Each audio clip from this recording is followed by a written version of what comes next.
Our guests tonight are Ron Maytan, and you can see him there, and his wife Mary. They grew up in Montreal, Canada.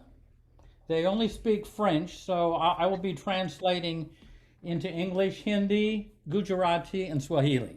Yeah. As best as I can. No, they both speak English better than I do. And but anyway, Ron's story begins in his early teenage years, back in the late 1960s, and it's really an extraordinary story. You might even say it's extraordinary.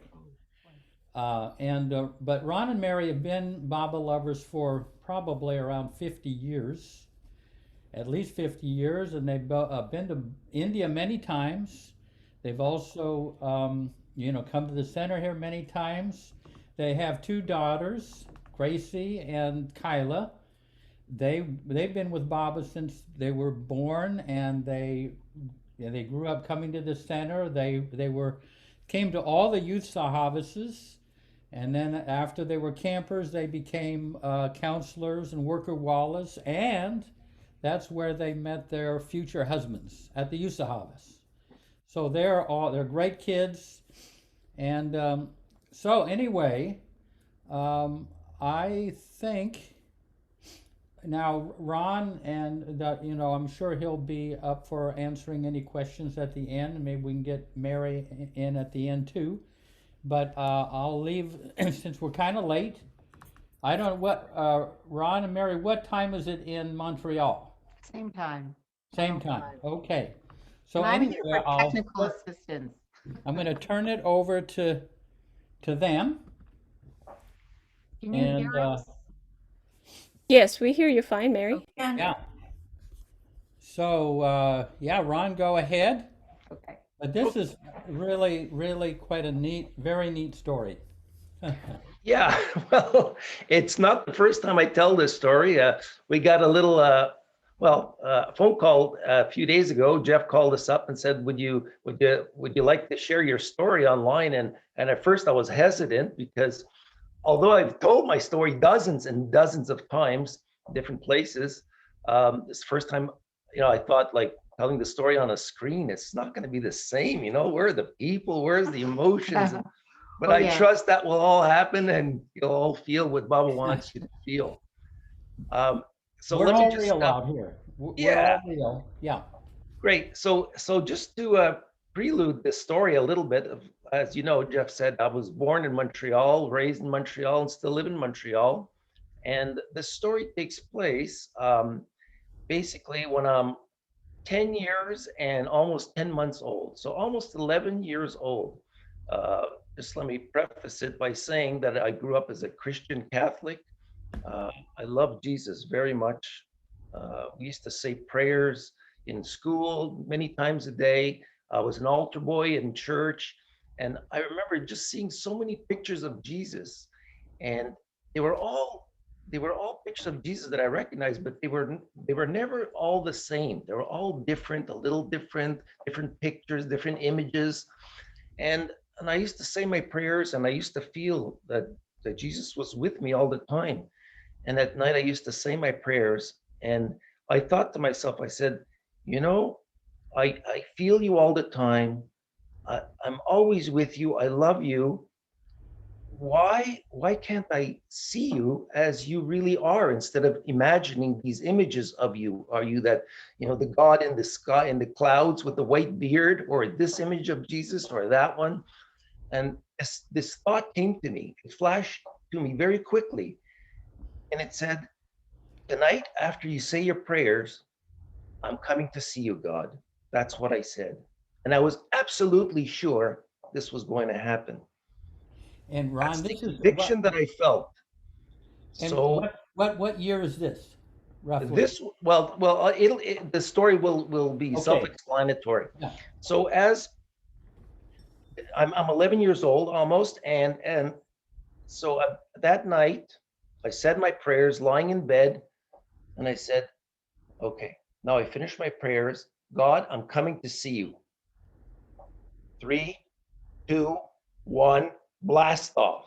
And I just let myself go.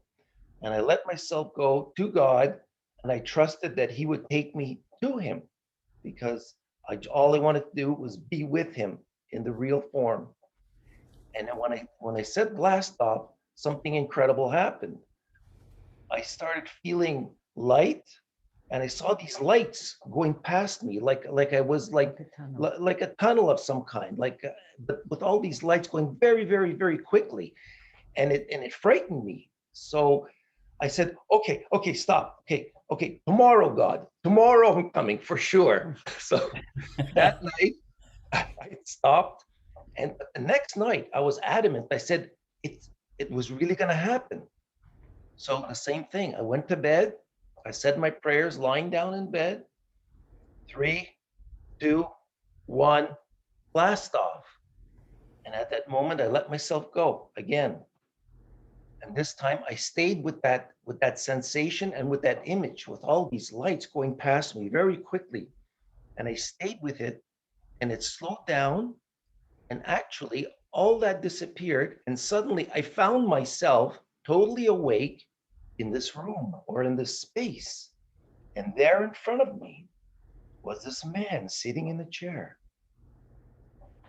And I said to myself, Ron, you asked God to bring you to Him.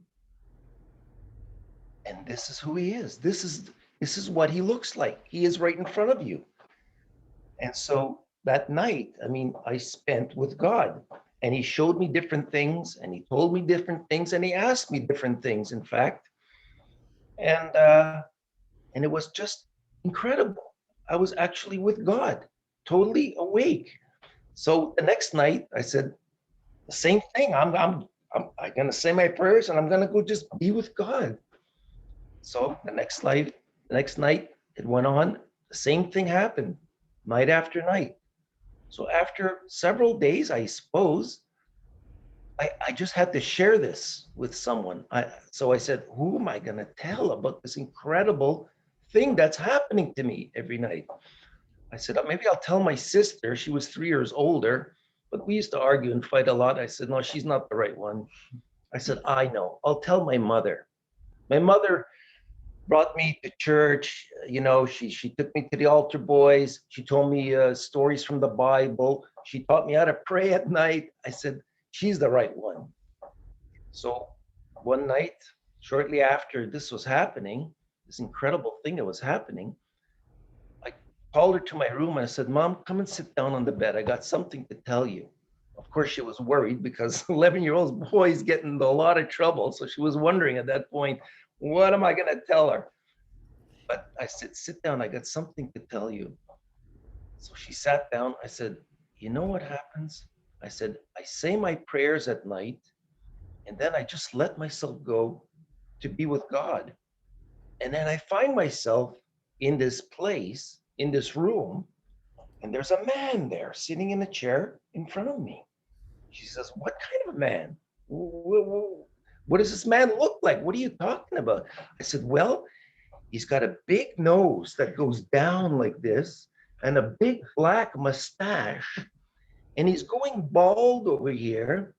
And he wears this this nightgown like you have, Mom, like this nightgown. My mother had a white nightgown with buttons. I said, it doesn't have buttons. It's just open over here. And he's got like a ponytail or something. She says, a man with a ponytail, what are you talking about? I said, like a braid. She said, that's not a ponytail, that's a pigtail. I said, whatever.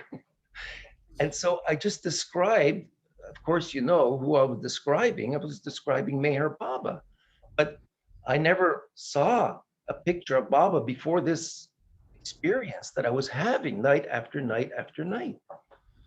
So she just could not understand what I was talking about. She said, so what are you doing there with him? I said, well, we're in this place, we're in this room or this space, and he's showing me things and he's telling me things. But most of all, he's just loving me and I'm loving him, and we're there in love.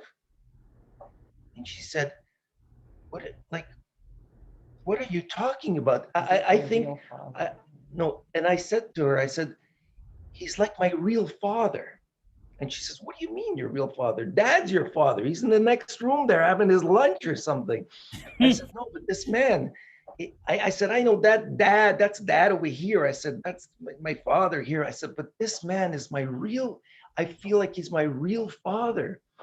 And she said, I think you're just missing your grandfather.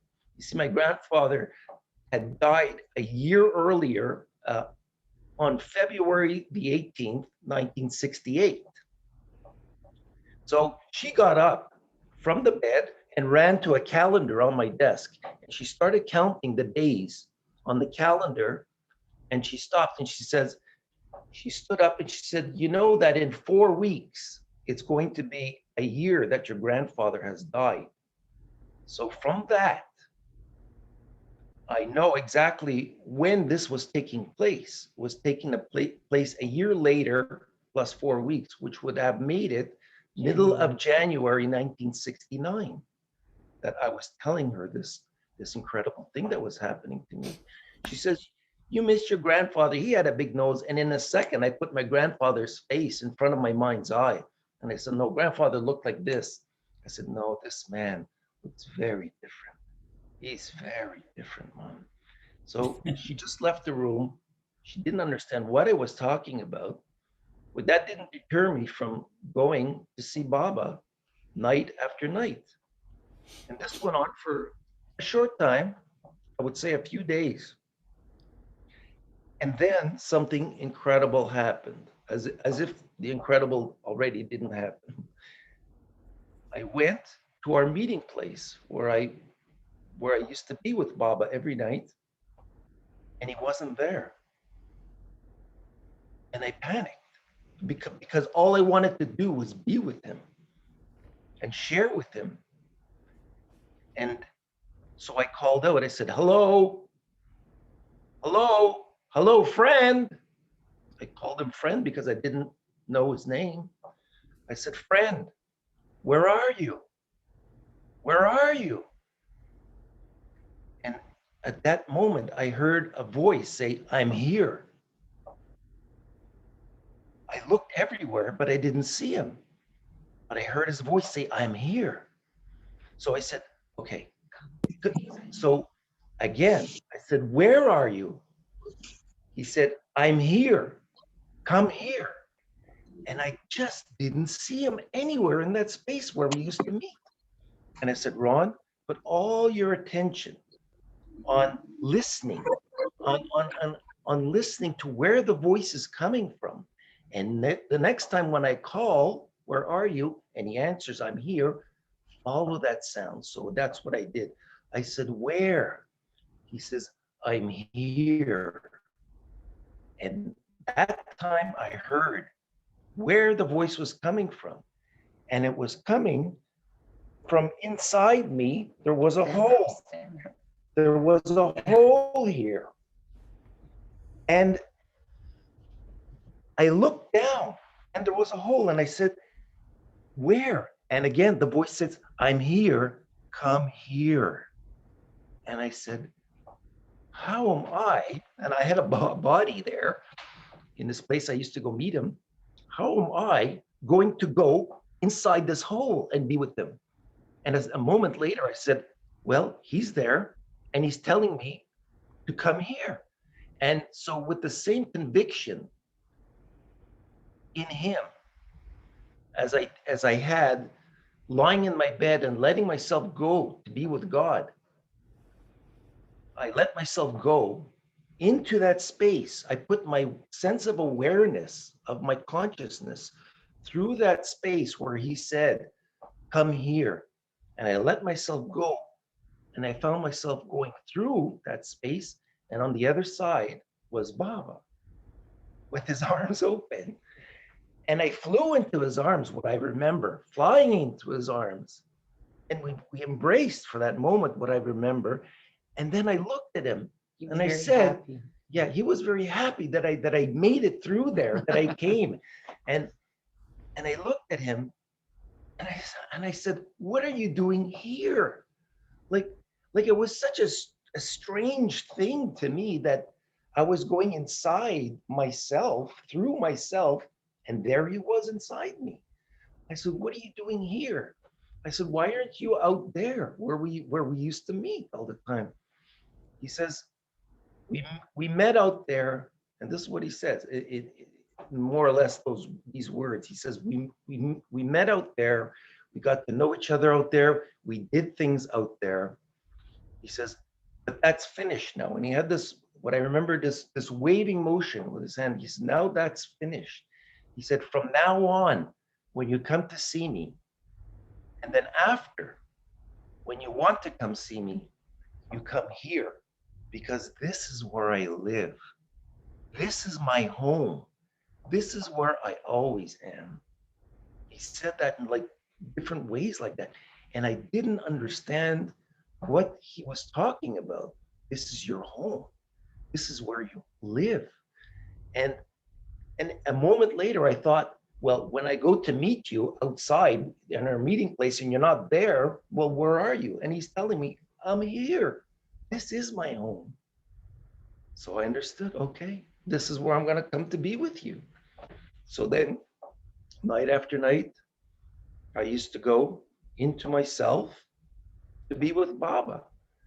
And, you know, this is the part of the story that I really wanted to share with you all, in that, you know, Baba is inside us.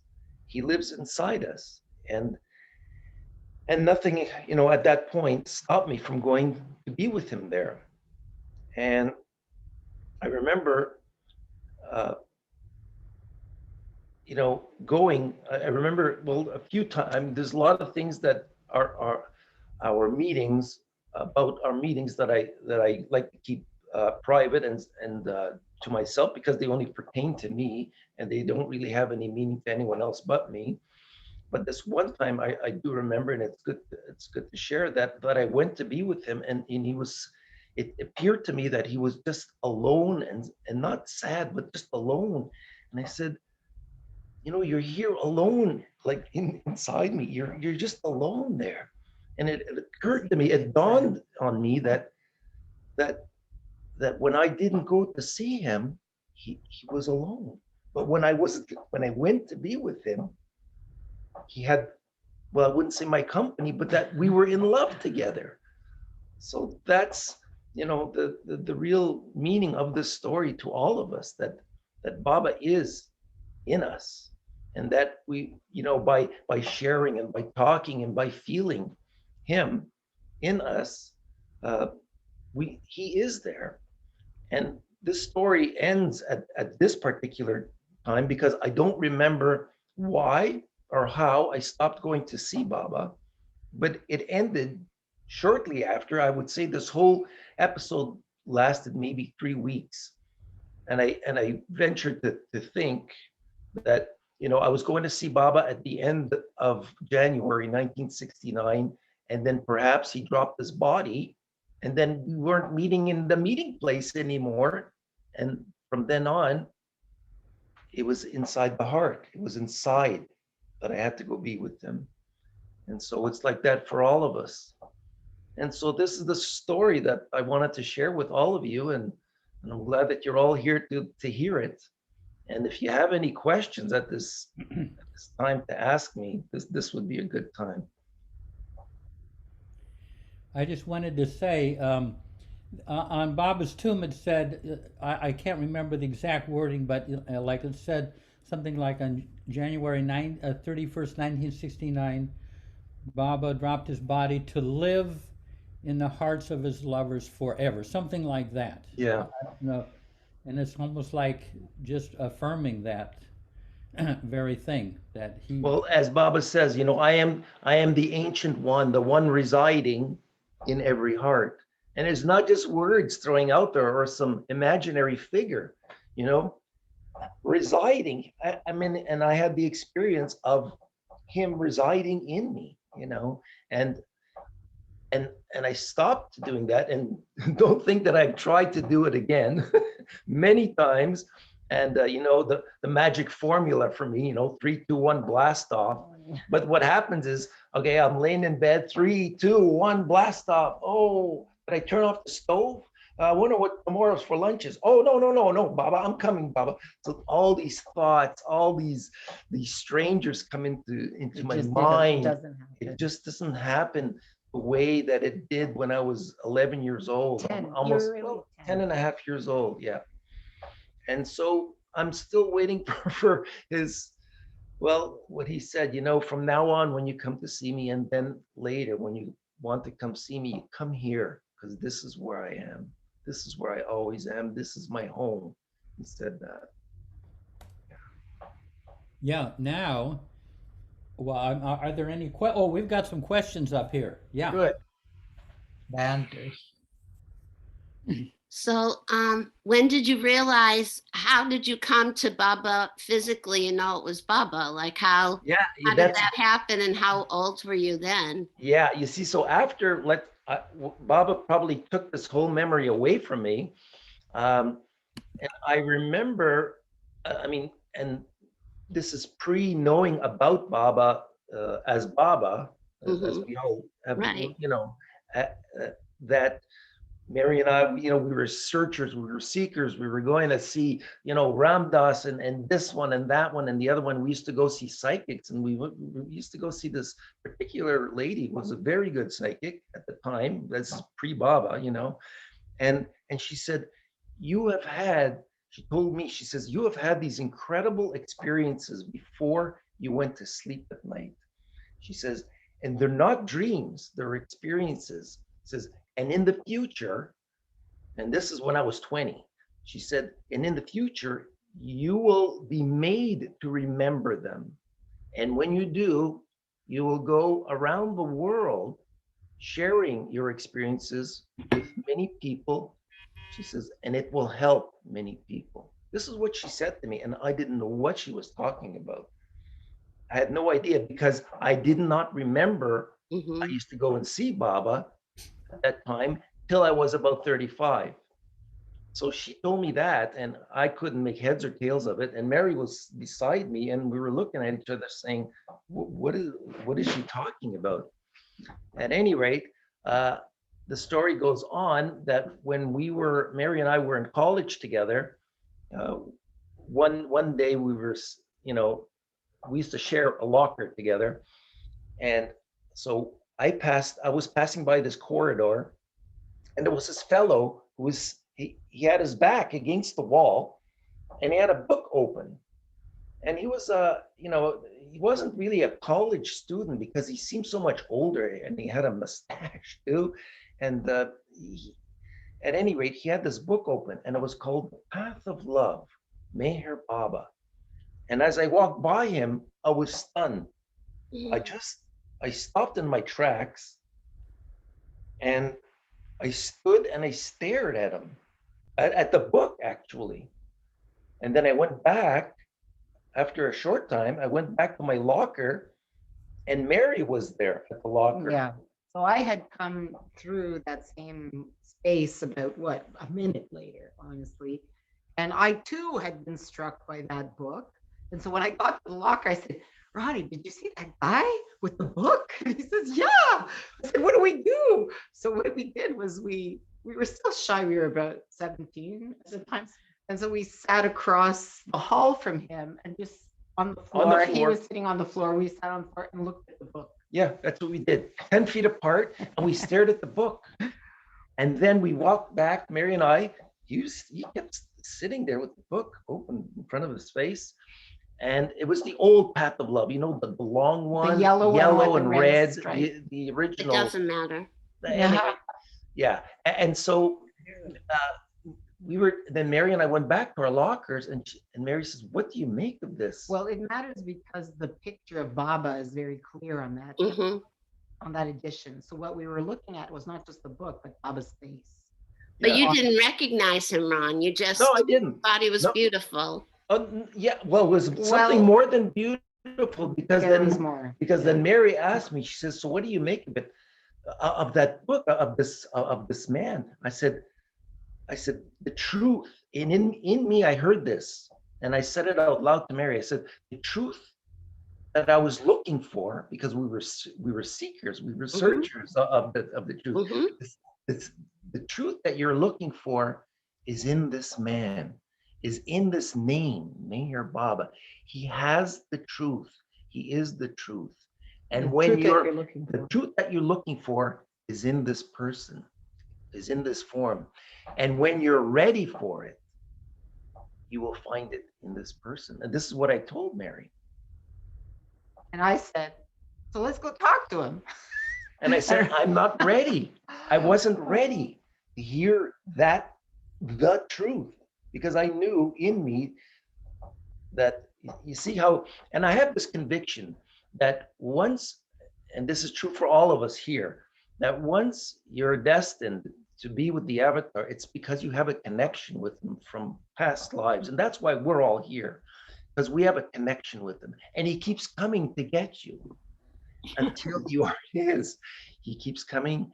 And so even at that point, when I said, I'm not ready, a year and a half later, I went to a secondhand bookstore with a friend of mine, and he comes running down the aisle. He says, Ron, look what I found. And it was The Path of Love by Phyllis, the exact same book. He bought it. And we used to work in a hospital together at the same time. And at lunchtime, we used to get together and just share what we had read. You know, we were reading all this spiritual material. And he says, you know, this book that I bought, this guy, Meher Baba, you know what he says? He says he's the Christ come again. And something that he said about that had struck me so deeply that I just had to take that book from him and read it. And it was from that moment that there was no turning back. You see how Baba keeps coming to get you until we're all here. Mhm. So when did you realize that that was the man you were hanging with? When you were little. 11? Okay. Well, should I tell that part? Yeah. Well. Yeah. I mean. Okay. Yeah. Mary will tell this Well, part. I'll tell this because part. I was with Mary at that time. About Because 35. we were 35. So we've been with Baba for, I don't know, 10, 12 years by that time, Yeah. probably. And so, you know, we're sharing about Baba, we're sharing about our experiences as when we were children and things like that. And I had a memory of something that I had done when I was, and I don't know what age I was, but I said, you know what I did once, Ron, when I was young, was I really wanted to see Jesus. Like I really, so I'm telling him this story. So I'm telling you, as I was telling him at the time, I really wanted to see Jesus. And I thought, you know, exactly similar thought to what Ron was saying. I really want to see the real image of Jesus. And so I'm telling him this story, he's listening, and I'm saying, and you know, so what I did was I just said, well, time is, well, I had figured out that time was an illusion, like it was a fiction, like a creation of illusion. And so I said, it doesn't matter that Jesus lived 2,000 years ago. I can see him if I want to. I'm just going to do that, right? So I'm just going to let go. And all I have to do is believe, because Jesus said you could move mountains if you believe. So all I have to do is believe, have faith, and I will be able to see him. And so I did. I concentrated. I lay in my bed. I relaxed. I said 1, 2, 3, go. And said, and then I was going through this tunnel with these lights. So I'm telling him this story. Mary's telling me right? this story. So as I get to I'm going through this tunnel with these lights. And his like eyes like bug out of his head. Yeah. And he goes, Mary. He's interrupting my story, right? And he's like, Mary, I gotta tell you. Anyway, so that was the moment that he remembered. The whole thing came as if someone had turned on a TV, and the whole story that I just told you came to me in a rush, in a flash. And I told Mary at that moment this whole story. Yeah. And it was an incredible day. Oh my God. Yeah. I mean, I guess, you know, it's a little less dramatic. I mean, the end of, you know, I mean, he kept trying to tell me the story, and I had not gotten to the end of my story. So it was like, you know, Well, I didn't know how important his story was, but I thought I was telling a good story. But anyway, but it turns out eventually I did tell my story, and I did go through the same tunnel. It was the same wish, but at the end of the tunnel, what I saw was, so this was the like late 60s. I had Okay, so what I saw was a young man with like hair, like all messy. He looked Mhm. like scruffy with a beard, and there were men all around him. And like it came as a flash, and I got scared. Like I would, and I just went back into my body, and I thought, like, what am I doing? These tricks? Like, who do I think I am? I thought maybe I had. It looked like a you know like a hippie from the late '60s, and I just said, like, it wasn't my image of Jesus, and so I fear so that so I was afraid that I had done something wrong. And so then Mm. I thought about it, similar to Ron, and I said, no, this can't, no, I just have to have more faith. And I got to do it again tomorrow. I tried again tomorrow, but the truth is I couldn't do it. I was too scared because that tunnel was so powerful. Like it was like It going through was. an electric charge. It was like, and all this stuff's happening. I'm thinking like, I got scared and I couldn't make it to the end of the tunnel. The thing is, I felt really bad.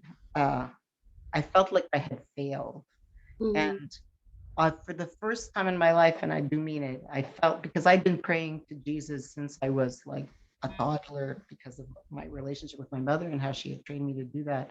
And so I felt like a separation from myself and what I experience as Baba or Jesus.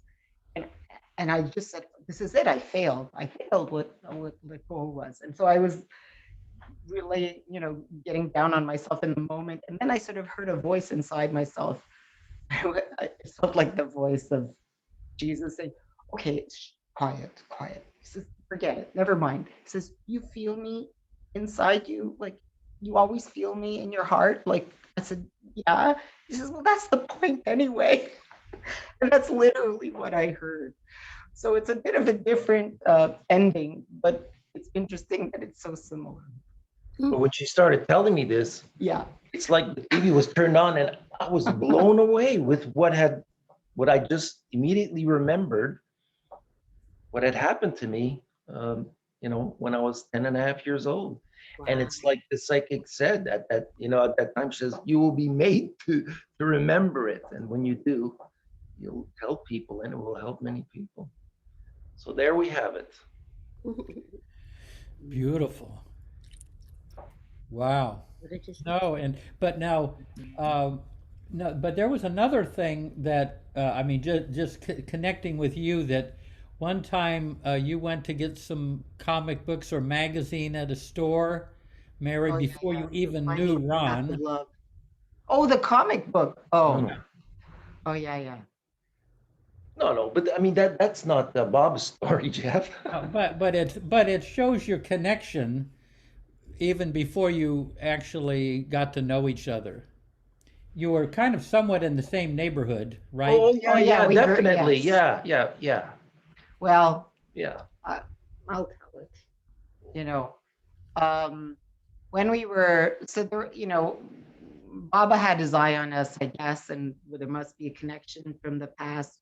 But when I was about 10 because it was like, I think it's actually 10. So I was 10, Ron must have been 11. Anyway, we lived in the same neighborhood. I didn't know Ron at all. He went to a different school. But all of us, I was at my cousin's house, which was down the block. And all of a sudden, I had an urge to go to the comic book. Like I said, oh, I want to go to the comic book store. I said, we're in the middle of a movie. What are you going? I'm there. No, I got to go. I feel like I have to go. And so I left.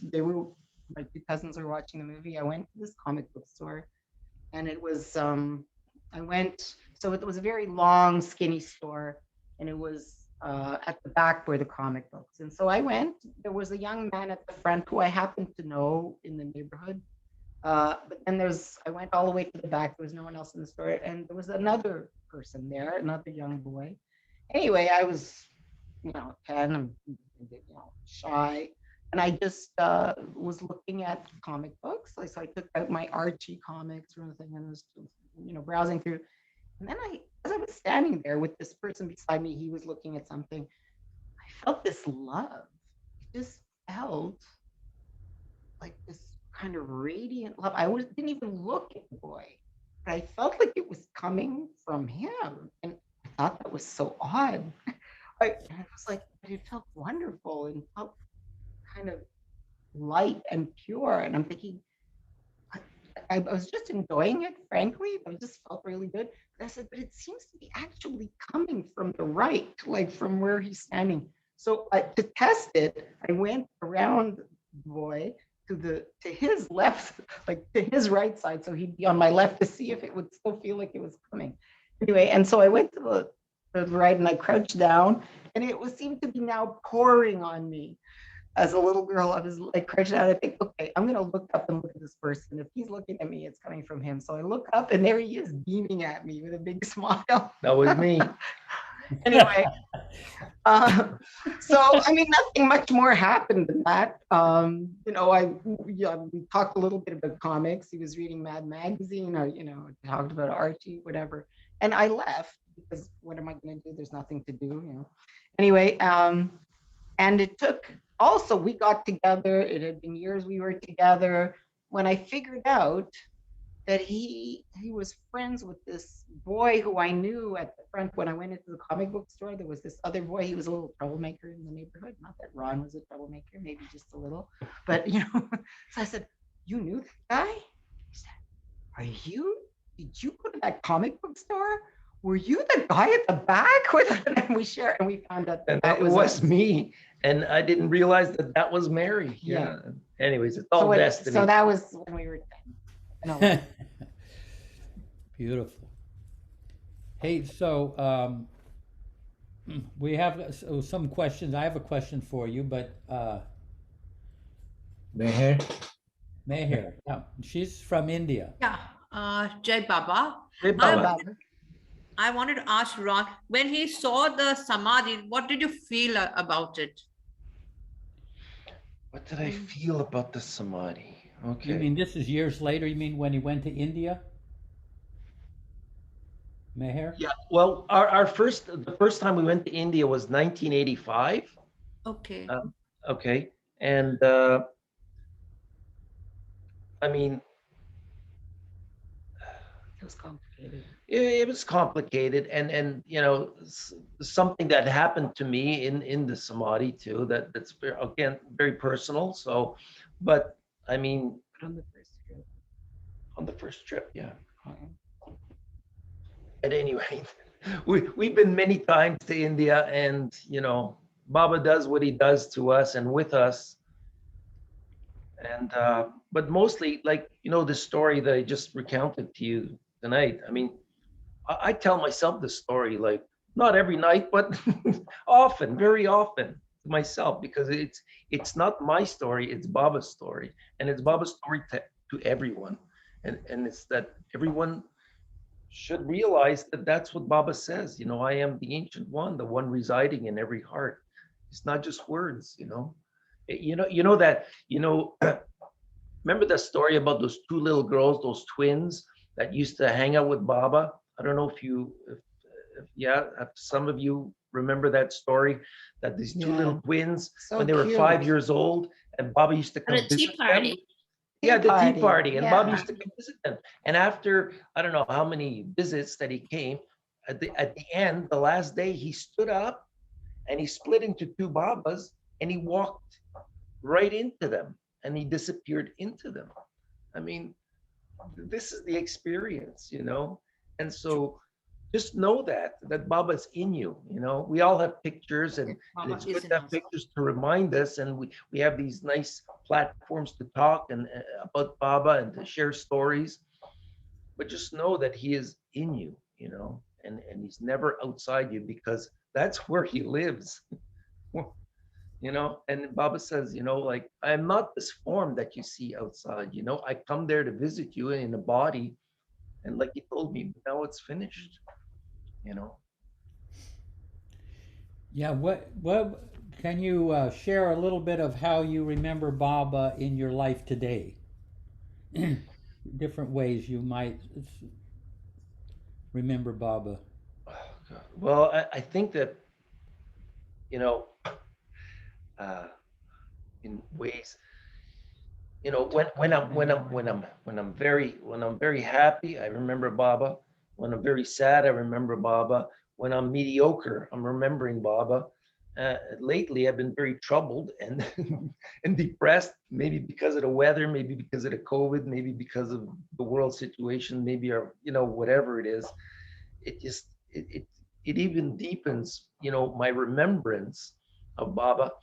And and I just know, and I know from my own personal experience that Baba is in me, so I just try to hold on to that knowledge and feeling. And I don't have the experience of going to see him the way I did when I was young, but I know he's there because I have experienced it, and he told me this is where I live. So where else do I need to go? I mean, the moment that I absent myself from him, it's just like when I went into myself and there he was alone. If I absent myself from him, then he's alone. So to always have that communion with him, regardless of where you are and whatever you're doing. Beautiful. And it doesn't always mean that it's gonna make me feel good. I mean, I'm depressed a lot of times too lately, and not only lately, just maybe I have a and all these things happen in the emotional realm and all this, and it doesn't change that, but Baba is still there, and constant companion. Take him by the hand and let's go through this, Baba. Yeah, because we're just human, and it all has to do with our karma and our sanskaras, and we have to experience them and go through them. And so he is there as we go through it. Yeah, Mary, anything you can say about your remembrance? She's a professor, so she's very busy, Was. Not anymore. I'm retired.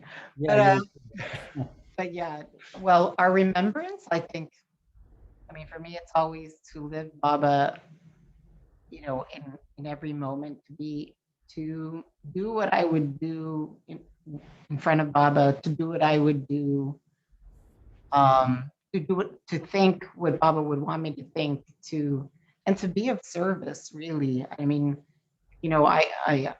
I know that Baba lives in everyone, and in some ways I feel like I'm just waiting for him, so the rest of the time I'm just doing my absolute best to be my best in every situation. But on a more practical side, Ron and I wake up, we start the day by reading a bit of Baba, and we share whatever we're reading and just talk about Baba. And that lasts in the like morning. 2 hours every Sometimes morning. it lasts 2 hours. Sometimes it lasts 50 minutes, but it's in that way. And then we just refer to that, while living regular life. But I have to say, in terms of the question of how do we feel when we first went to the samadhi, my first trip to the samadhi, I became completely intoxicated.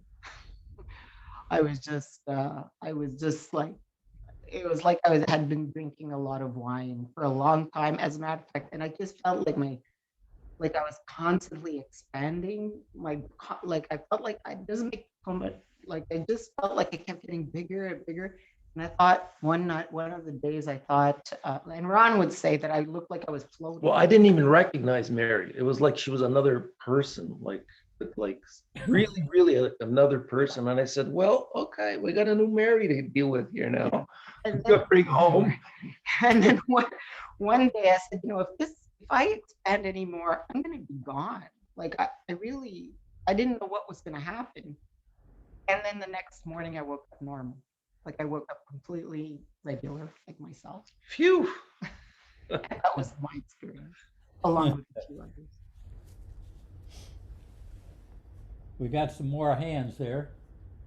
Barry. So I want to preface this by saying I'm really, really loving hearing your story. And I was raised a Jew, so I didn't have Jesus in my mind's eye at all, in any sort of positive way. So how did you switch from being someone who was so devoted to Jesus? And I don't know if this is going to come out right, but I think hopefully you know what I mean.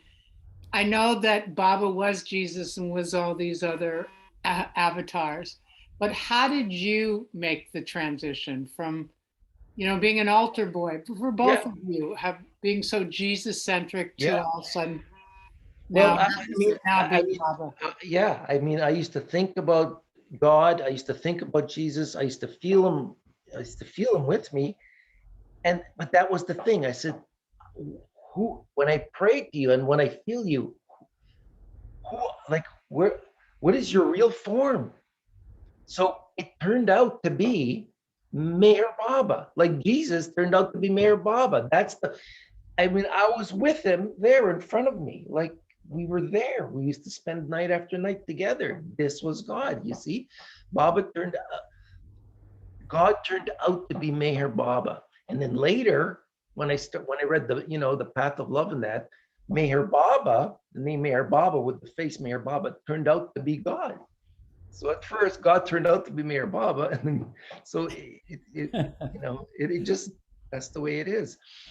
And when like just to end the story, like I didn't mention this part, but that I told my mother, I accepted Baba as God. I called out to him as friend. I said, friend, where are you? Friend, this is what came to me. Friend, where are you? I accepted him as God, and I experienced him as my real father. All those three things. That was my experience in that 3-week period. And you didn't have any problem with somehow the image of Jesus being different from this one you were meeting within. It just No, somehow all resolved itself.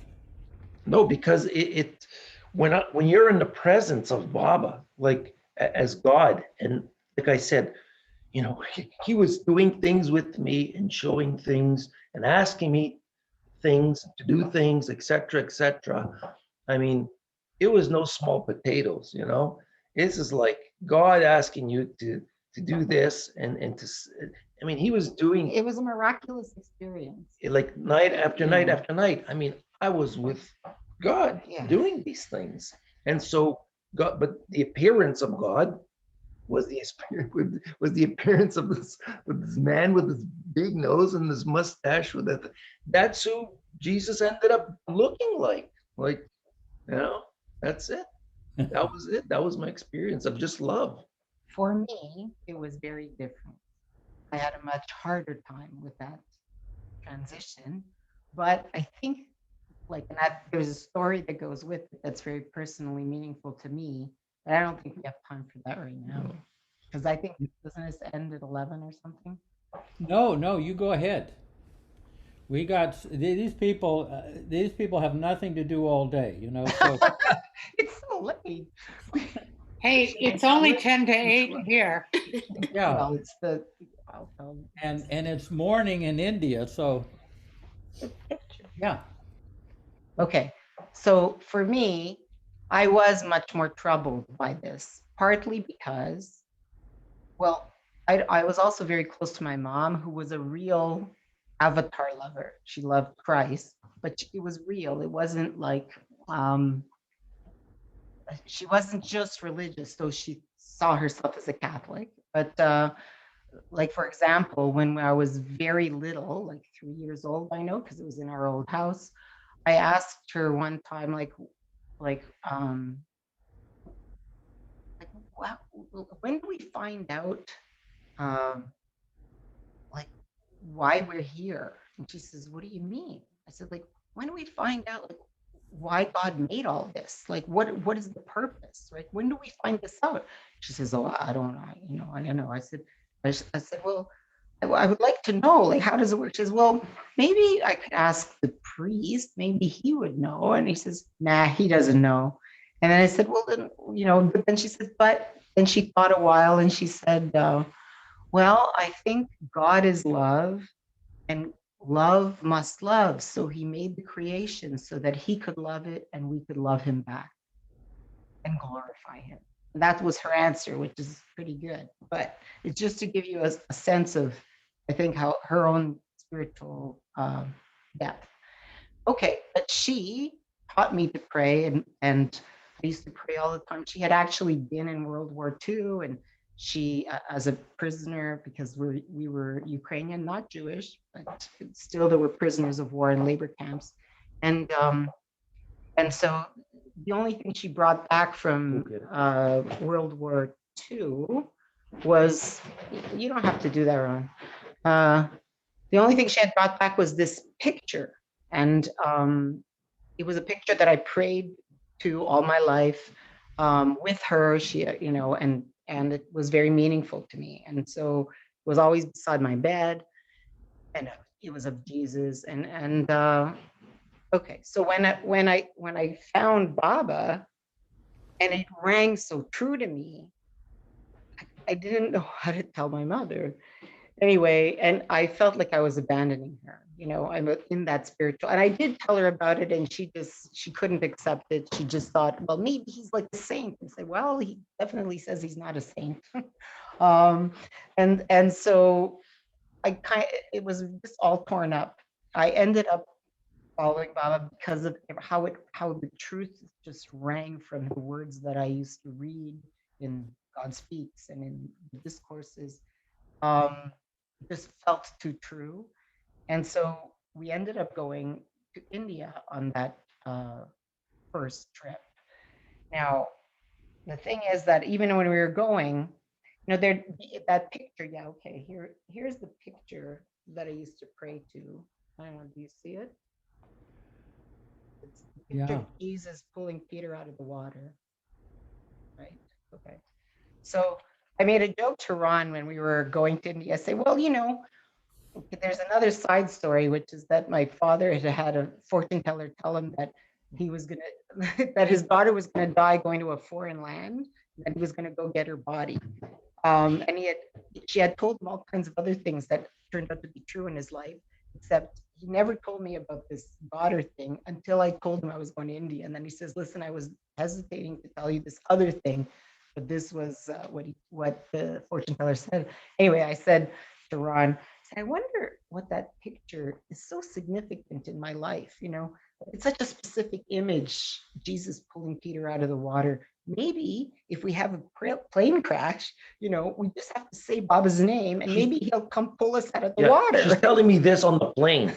If we have a plane crash, maybe Baba's going to come pull us out. Oh, maybe that's why. Why do you say this now? Like, what? Anyway, so then what? So yeah, so we go to India, and my experience going to the samadhi is just intoxicating. I just feel free. I felt so free. I think that was the most distinct feeling, was a feeling of freedom. But then you were given a tour of Baba's room. Well, getting there. So I was feeling free, but we were in Mehrabad. And time came, it was like a couple of days later, we went to Mehrabad. And so when we go to Mehrabad, we get a tour of, you know, Advana took us on a tour of Baba's room. And so actually, Eric had said, have you seen Baba's room? You know, Advana, take Mary and Ron to the room.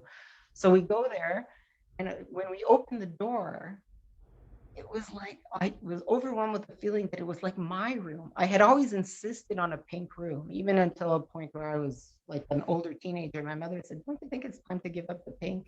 No, I want a pink room. It's gotta be pink. Anyway, so open the room. It just looked like my room with the brown furniture that was kind of mismatched, and the pink. It just was very familiar. Anyway, so we're going around, we're looking, we're starting on the left, we go through all the things. And as we come around the bed, there, Ron's in front of me, he said, Mary, look. And I turn, and there's the picture, my picture of Jesus pulling Peter out of the water.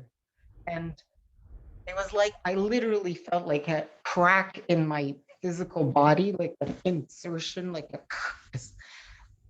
you know, it's like my mother and my history and my ambivalence. And there it was in the pink room that looked just like mine, by the bed, just like by my bed. And it was just a really important moment. And I believe that picture is still there to this day. Yeah. So that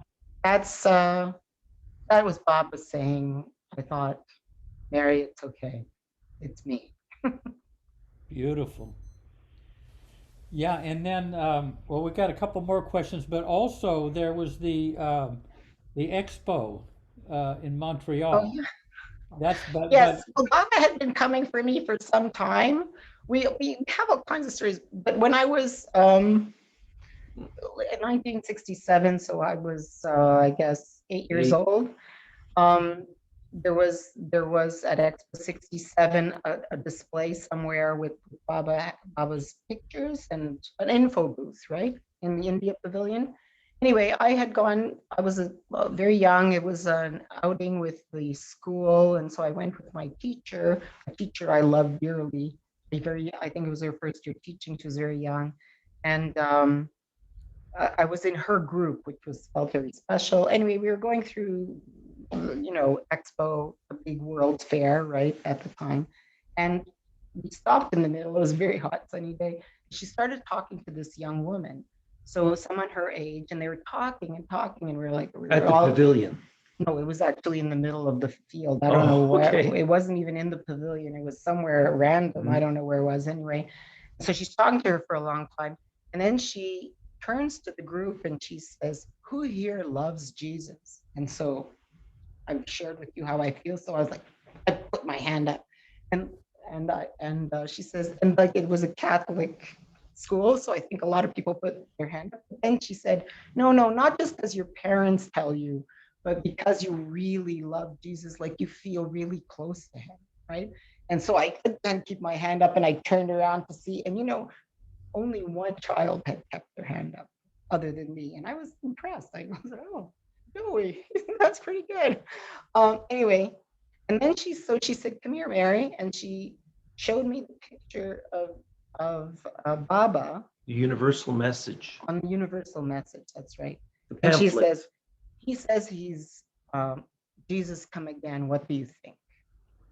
And so I just looked at him. I mean, this was a big moment, right? Again, I'm devoted to Jesus. I'm looking at this picture. And I was also, pretty critical. Like, even though I was 8, I was always, so let's call it suspicious or critical thinker, even at that age. So I'm thinking, well, a lot of people, like, he's either lying or he's telling the truth. Does he look like a liar? Because there are people who look like liars in the world. I kind of knew that already. And so I looked and looked, and he was smiling with his happy face. And I said, "Well, I don't know, but he doesn't look like a liar, you know." It And means then he says he's God, yeah, but he doesn't look like a liar. I can't say that What there does was that no like automatic recognition or anything. He just didn't, just seemed real. Anyway, um, and then I made the teacher read. I said, "Well, can you please read what it says? Like, you're showing me the picture, but what does it say?" So she read out a few things. I said, "Well, that's what Jesus says. Sounds good." Anyway, that's and what that's happened. and that's when you were just 7, right? 8, I think. Or 8. So Bob was already on your case. Yeah, Baba keeps pulling us in. Yeah. And another thing happened in high school where the sister came up to me and told me, well, that's another story. Quick version. There was a sister who did not like me. So there were 2 animators in the high school. One of the sisters, for whatever reason, didn't like me. I don't really know why. We're Anyway, watching Tommy. and so, but she arranged for there to be a viewing of Tommy at the school. And With so we Pete were, Townsend, the Pete Townsend, the movie Tommy. Tommy. Tommy, So yeah. it was everybody, 300 kids or whatever it was, were sitting in the auditorium watching Tommy. And there's an intermission that they had.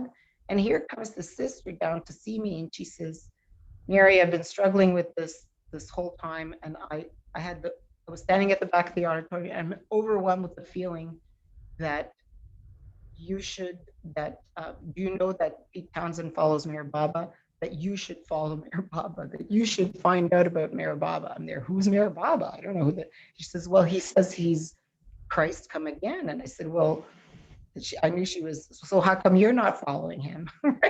I thought she was trying to trick me or something, but because because of our previous relationship.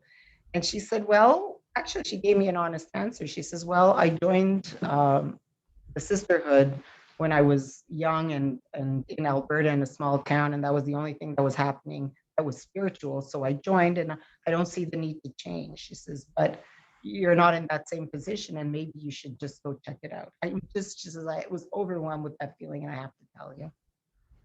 So Wow, Amazing. unbelievable. He's just casting the net out there. And Yeah. How old were you then, Mary? I think I was 15. Did you at the time recall the universal message in the picture when you were 8 or Oh, because no? I didn't see any picture of Baba. She just told me Yeah. about it, and I Yeah. didn't. She just said his name. Yeah, and then I said, well, I wouldn't know, where would I find out about him? Like, the internet didn't exist, right? And they're like, what do I do with this information, Sister Juanita? And there was no answer really.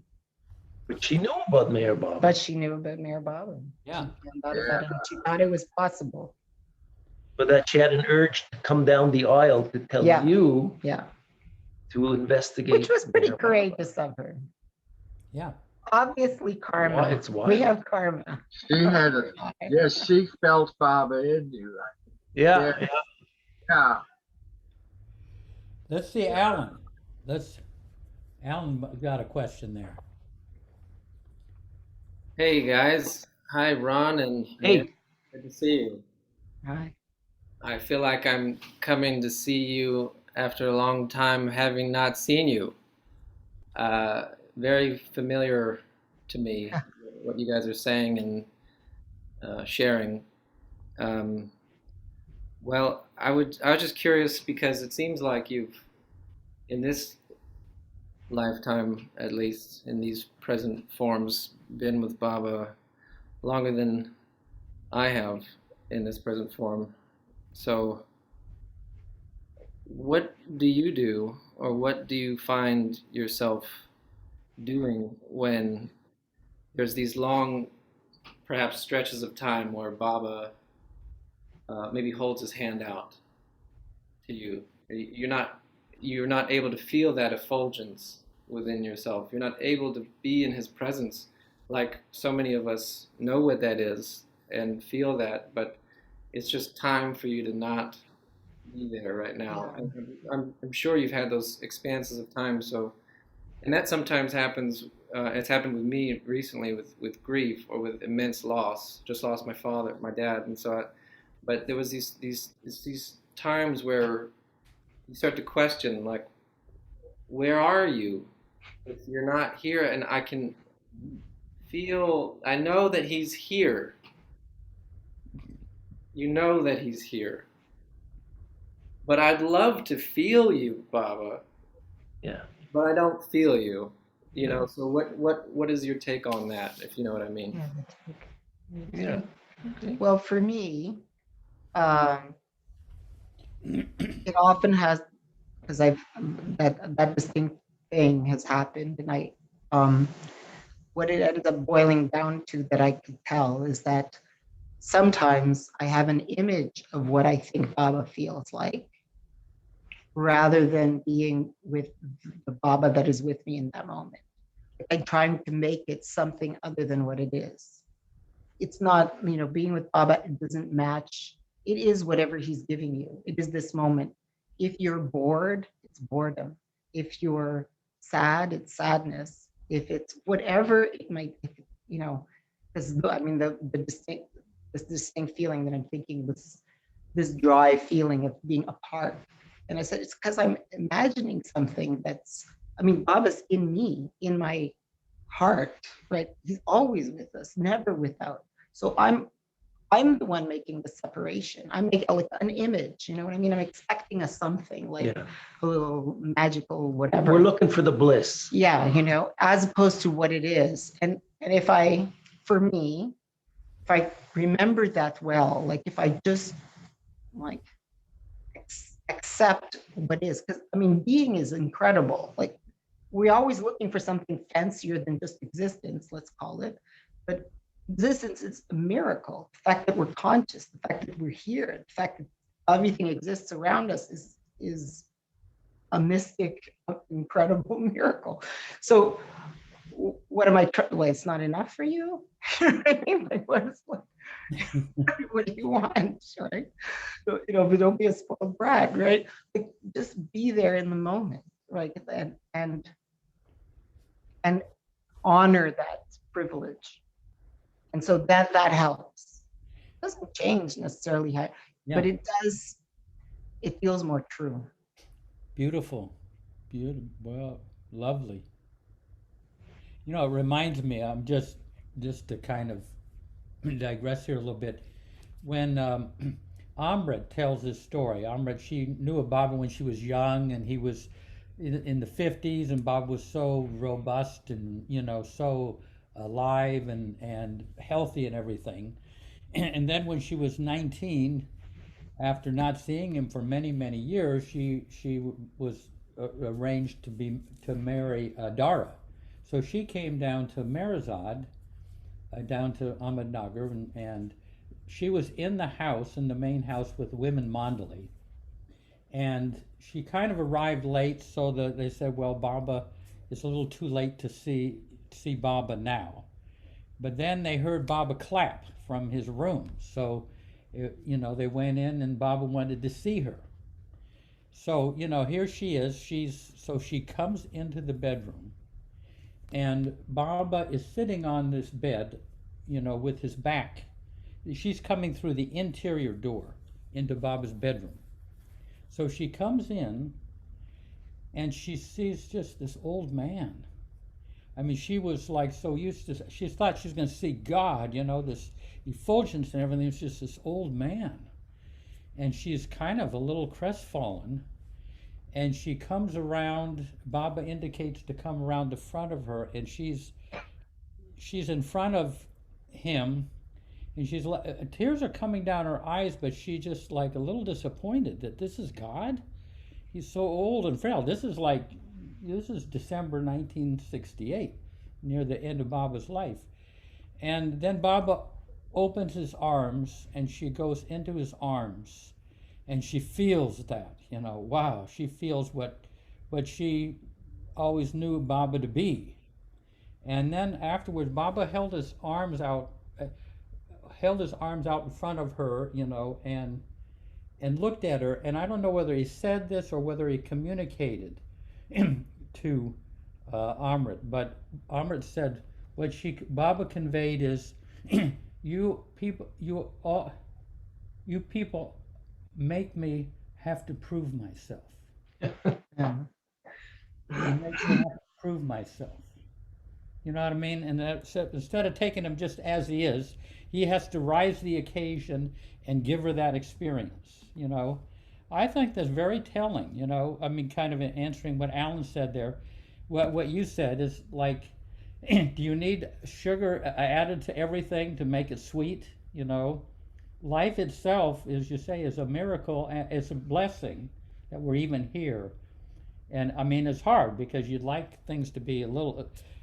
We like everything to be in springtime, and I have to go endure winter all the time.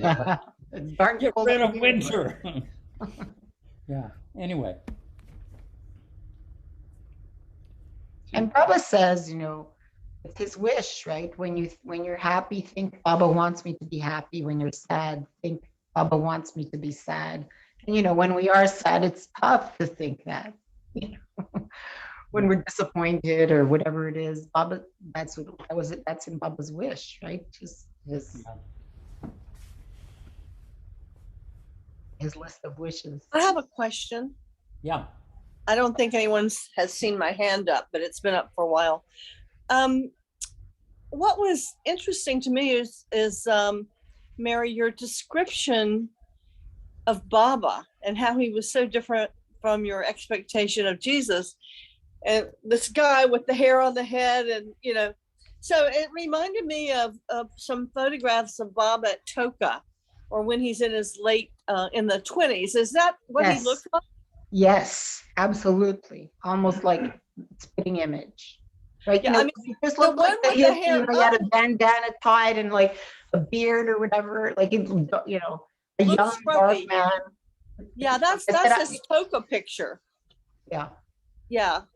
I thought that was what it was, but have you seen that picture and you've identified it as the one I that said, was you in know, your well, I say, like, that looks a lot like what I saw.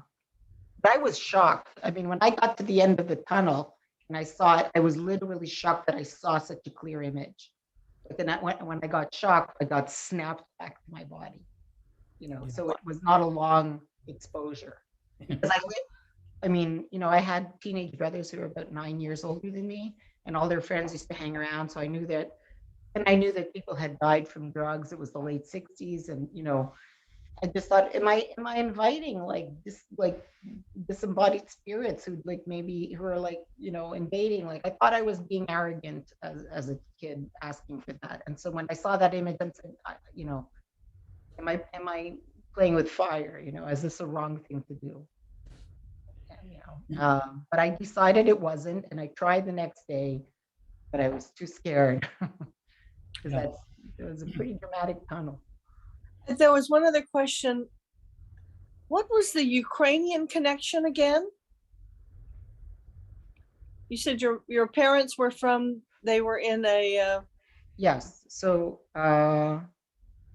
well, they had been, my mother, they had both been, my father and mother were prisoners during World War II in Germany because Ukrainians were taken into labor camps.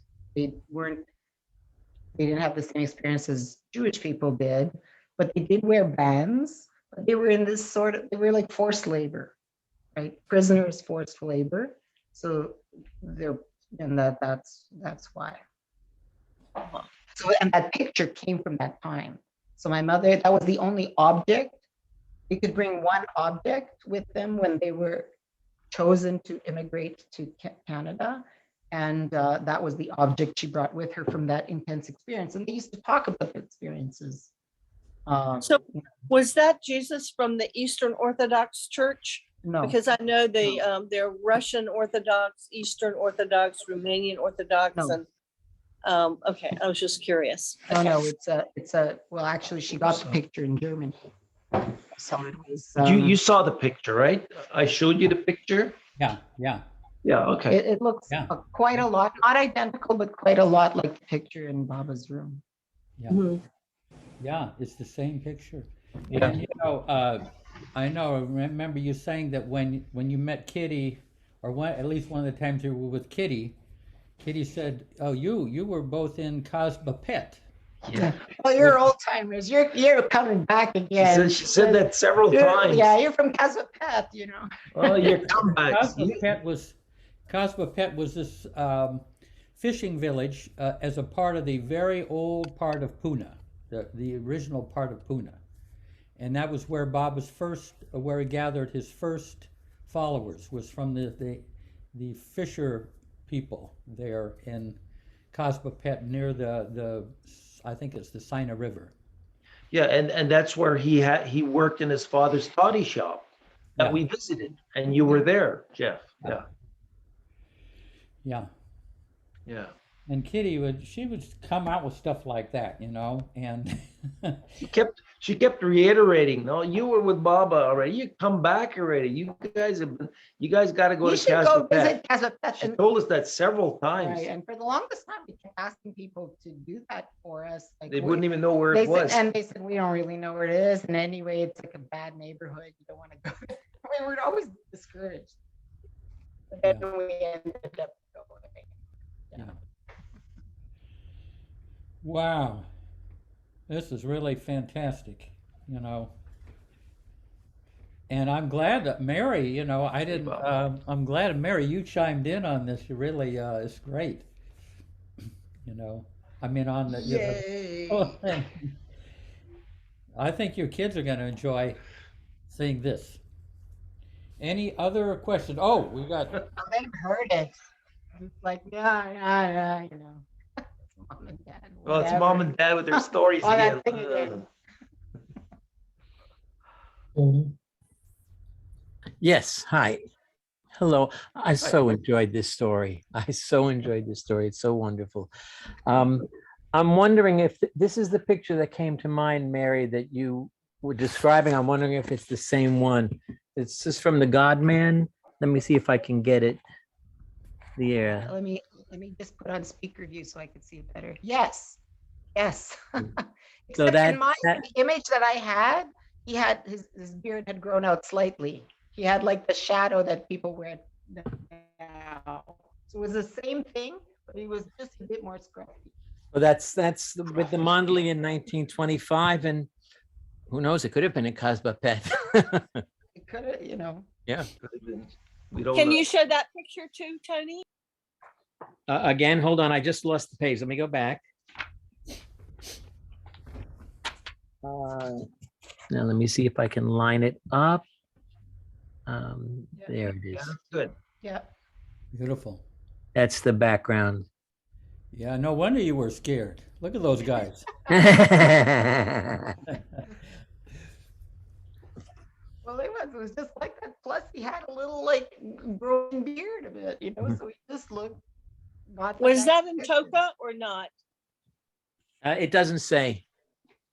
I don't think it says. I'll check. It's in that era, though. Yeah, it's in that time. Yeah, it just names who's in it, and it's the Mondley in 1925. Mm-hmm. Yeah. But I've been reading Nashuan's book, and also the Blue Bus books, both of those lately. But it sure looks like it could have been the group from Casbah Pet, from Pune. Yeah. You got another hand there? Yeah, it's hi, it's me again. I was just curious. I know we're kind of wrapping up here, but do either of you have experiences with Baba that are, well, you could say, because you started out, Ron, with that story, which is, I would say, a pretty mystical story.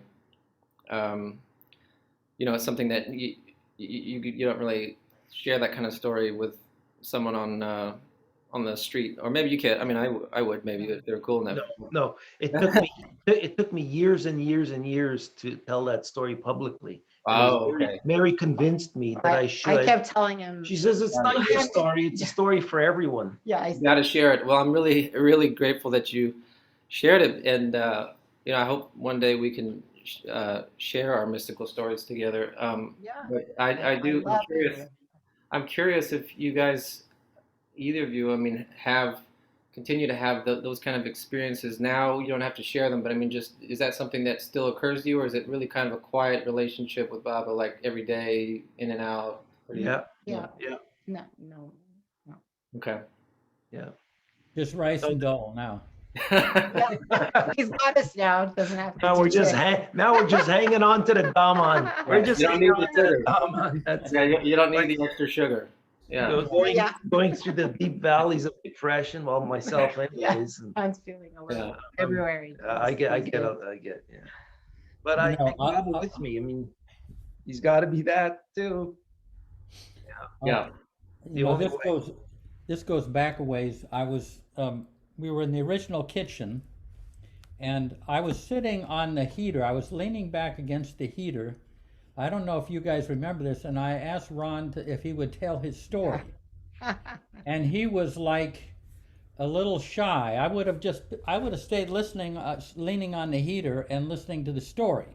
But he was kind of shy about it, so he didn't. So I got off of the heater, and at that moment a lightning struck the heater and lit up the whole thing, red. You know what I mean? So it's good that you didn't tell me your story, because I would have sat there and gotten like electrocuted. Oh my God. Well, actually, the story, the way you're telling that is the way I remember it is that the first time I was going to tell it, I figured I'll tell it to Jeff and Nan. You guys were there, and was me and Mary, and I said, well, this is a nice little forum to share this story for the first time. And I said, Baba, should I do it? Should I tell the story? Should I do it? Do you want me to? Do you want? And I kept internally saying that. And when I was about to say it, this lightning, this incredible thunderclasp lightning came down, and I don't know, it seemed like it enveloped the entire room. And I guess, and I asked Baba, is that yes or no?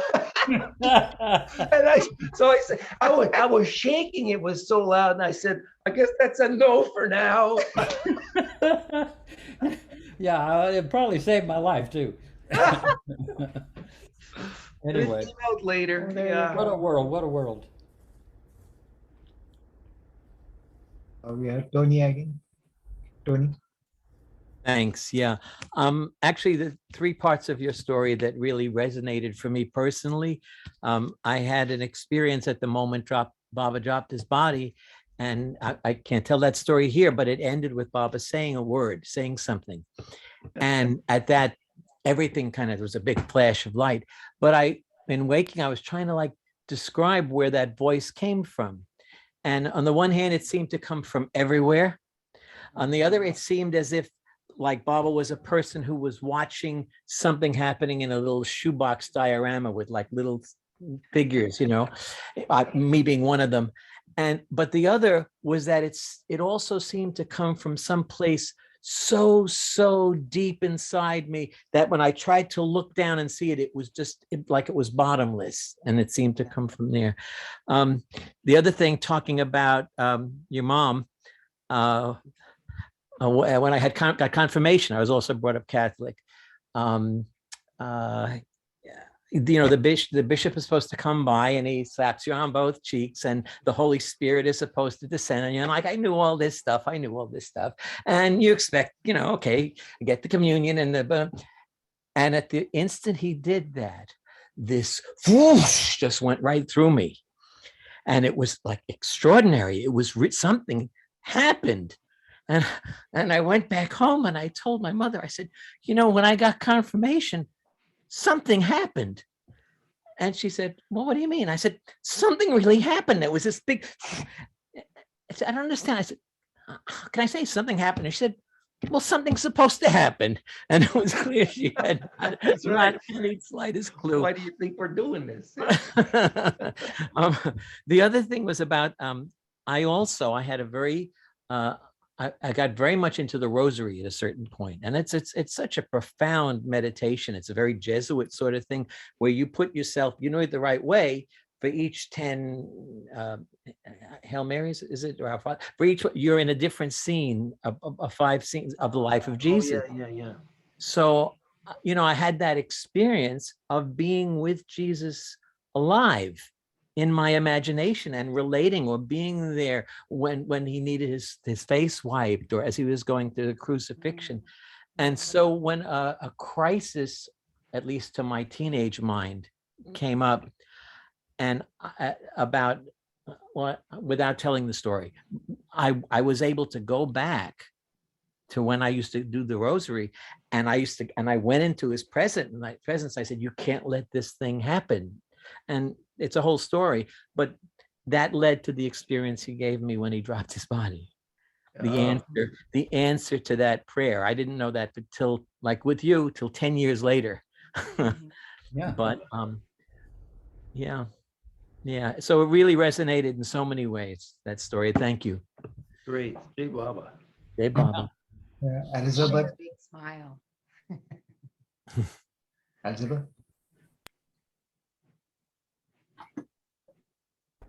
Jai Baba, Elizabeth. I didn't hear you. I'm sorry. Yeah. I have another question for Ron, if he's able or willing to answer it. One of the things you talked about is when you went into the room with Baba, those first few times, Yeah. that you were doing things together. Yeah. And I was wondering if, I mean, maybe you said it like that because it's not something you could share or would want to share, but I thought, what was he doing?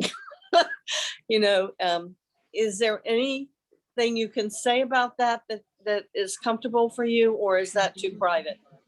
No, I mean, the things that Baba and I did, there was things that were for me and to me and with me, and that by sharing them, they would not benefit anyone else by sharing them with anyone. So, yeah. Other than curiosity, you're not the first one to ask that.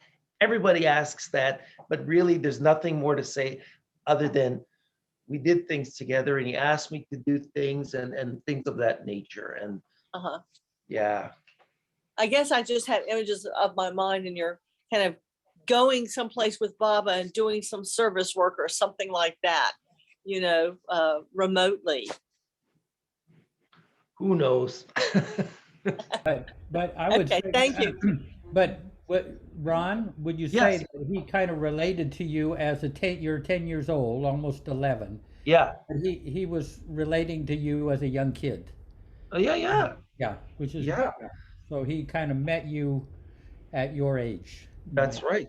Yeah. And just to be exact about it, Baba appeared to me as he did in 1969. I mean, he was that old, you know. Yeah. I mean, Okay, one last question, and then I don't know if Mayor Prasad or someone has a final Baba quote before we have some silence. Well, I didn't want to leave before I shared with you, Mary, that I just felt like it was very sweet and very, very palpable for me when you shared about that particular photo of in Baba's room. And I thought to myself, you know, maybe for all of us, he, in his body, when he was in the body, he thought and he knew that this action, like he told them, bring in this picture here, and no one would ever conceive. You weren't even born. Maybe you weren't even born when this action happened. The year I was born. I was actually asked when did he take out the picture. It was the year that I was born. There we go. Wow. You know, so maybe it was like without, and no one knows what, when you tell this story, and this is recorded in the future, you know, and it's like when Charles told his story about Baba ignoring him, and he reached out, held Baba, and yelled out. You know, that moment for me was what, when I first met Charles, blew my whole, it was like I was, that he knew that there was going to be some kid in the future. Yeah. Alan, you know, Alan sitting in an audience, you know, thinking he was going to hear a story about an old man, and then it turns out, no, your whole life is going to be, you know. So I found that very, I don't know what the word is, just very powerful, palpable, and helpful to remember that. Yeah.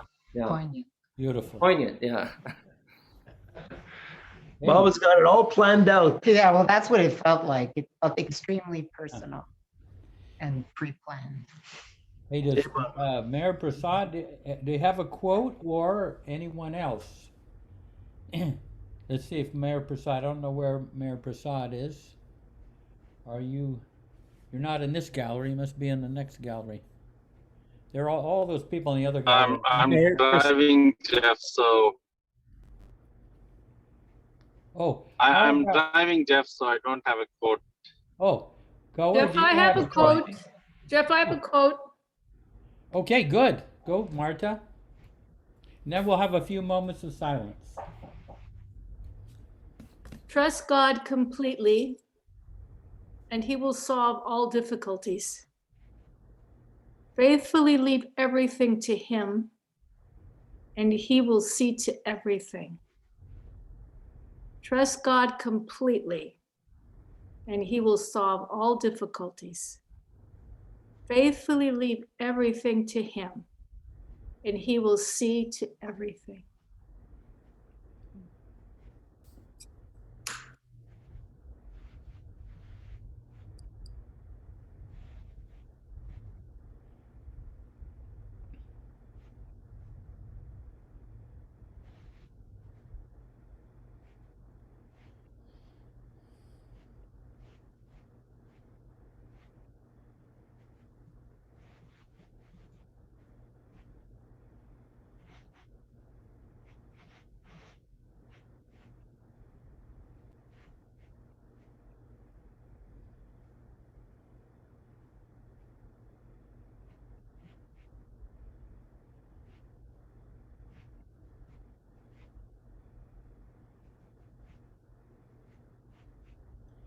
Jai Baba. Wow, that was fantastic. Yes. Thank you, and thank Baba for touching you the way he touched both of you, you know. Thank you for your attention. Thanks. Yeah. Thanks for the Yeah. invitation. Yeah, well, I That's was great.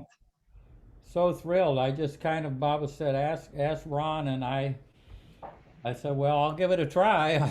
I'll do it. And you know, you readily said, you know, and you're, you know, it's not like you're like a Zoom. Yeah, this is a first, and I was kind of hesitant at first because like I said, I've told the story dozens and dozens and dozens of Not times. that many times. Yeah, actually. well, maybe dozens and dozens. Dozen. Okay. And I figured, you know, talking to the screen, I'm not sure, but this was beautiful. It was all right. It was transporting. Thank you for taking us on the journey with you. It was lovely. Thank you so much. Yeah. Hey, Baba. Hey, Baba. Yeah. You know, you're up past your bedtime, I know, and some of these people are, and some of these people got it made. You guys must all take naps or something. Yeah, you guys What's take going naps. on?